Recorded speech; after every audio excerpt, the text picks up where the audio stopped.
everyone, it's Matt and Naomi back from Active Therapy South. So our last video we showed you a really good technique, muscle energy technique, which is fantastic for releasing muscles in a very efficient way. So we've done upper body already. We're going to show you a little routine for lower body. So I'll pass you over to Matt to show you muscle energy technique. Hello, Matt here from Active Therapy South. As Naomi said, we've done an upper body routine for muscle energy technique, and now we're going to do the lower body. Refer back to the upper body for a description of how it all works and why, but the very basics, if you haven't seen the upper body, are that you're putting a counter pressure into each stretch. What it does is it turns off the stretch receptors, and when they turn back on again, it allows you to go a little bit further within that stretch, and I'll demo that really effectively with a hamstring to begin with. I'm going to leave the quads and the hip flex until last because it's a very slightly different technique to most others with each muscle. So we'll start off with the hamstring. Okay. Knees stay together. Hamstring that you're stretching, the calf sticks out. Okay, point your toes as much as you can. If you're inflexible, you won't be able to point them as far. Don't worry about it. Point your toes and you'll just go down a little bit further when you do the hamstring. So we bring the chest down, not bending the back. Obviously, we need to keep the back straight. You bring the chest down until you feel that point of bite. I always use the word bite because it does feel like the muscles just getting to that bite point, just that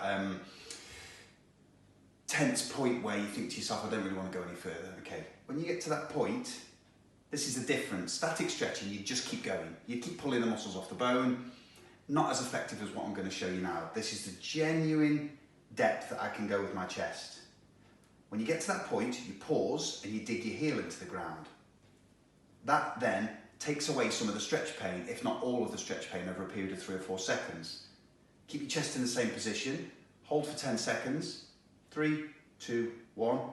Relax the hamstring, and all of a sudden, I can go a hell of a lot further.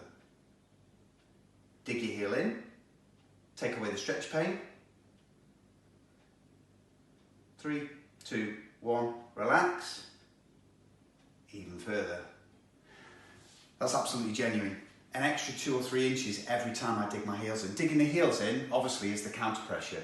You're stretching, you're effectively by bringing your chest down, you're stretching the leg this way, yeah? By digging your heels in, you're counter pressing. Okay, so that's the hamstring. Now to the calf. There's 2 ways you can do the calf depending on how agile you are. My preference would be in the plank position. Okay, so take the weight onto one foot, keep your leg straight, the right leg straight, dig your heels into the ground, and when you get to a point that it bites, you just push your toes into the floor. You'll see the muscle contract, you'll feel it contract, it takes away the stretch pain. 10 seconds, 3, 2, 1, relax. And you'll go a bit further. Do exactly the same but with a knee kinked, so up to 3 times. I'm not going to demonstrate every time the 3 times, but the important thing is when you apply the counter pressure, you do it for 10 seconds before you relax that muscle and then release. Okay, so we've done the hamstring, we've done the calf, now we're going to do the glutes. So, bring your foot across. So again, always focusing on the right side for purposes of the video. You bring your chest forward. When you get to the point that it bites, I'm quite flexible at the moment. Okay, there.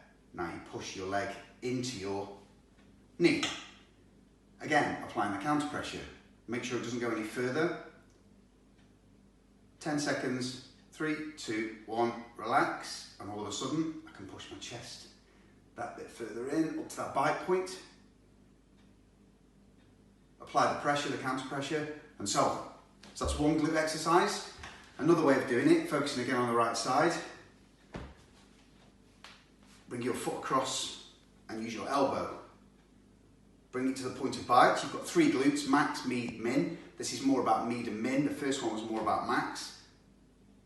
Get to that bite point and push your knee into your elbow. 10 seconds, and so on. So, that's that anatomy chain with regards to calf, hamstring, glutes. Now I'm going to show you how to do your quads and your hip flexors. Again, like I said at the start, very slightly different. So, base of support if you need it. Probably a good idea anyway. Push your hips forward and bring your heel to your bum. When you start to feel the stretch, you push your foot into your hand, direct counter pressure, exactly the same as all the other ones. It's the hip flexors that start to be slightly different. 10 seconds, 3, 2, 1. You'll be able to bring your foot up a little bit further. Okay, last one. Out of breath doing this. Last one, hip flexors. Deep hip flexors. You've just done your flexor, your rec fem, your flexor from your knee to your hip. Now you want to do the deep hip flexors, the psoas. Triangle, and then slightly lunge forward.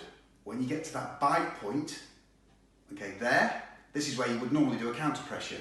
You can't really do that, so what I want you to do is, you're going to use the opposing muscle, the antagonist. This is the agonist, the antagonist is the glute.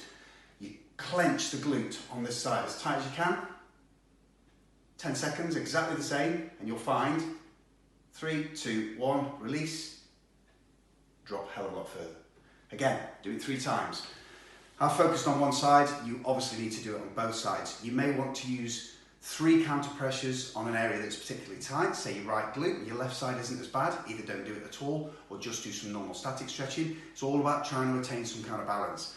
So, refer back to the upper body video and this video, choose the exercises that suit you the most and focus on the areas of tension that you struggle with the most, and you should have a brilliant routine. You should be doing this after every impact session, hit or otherwise.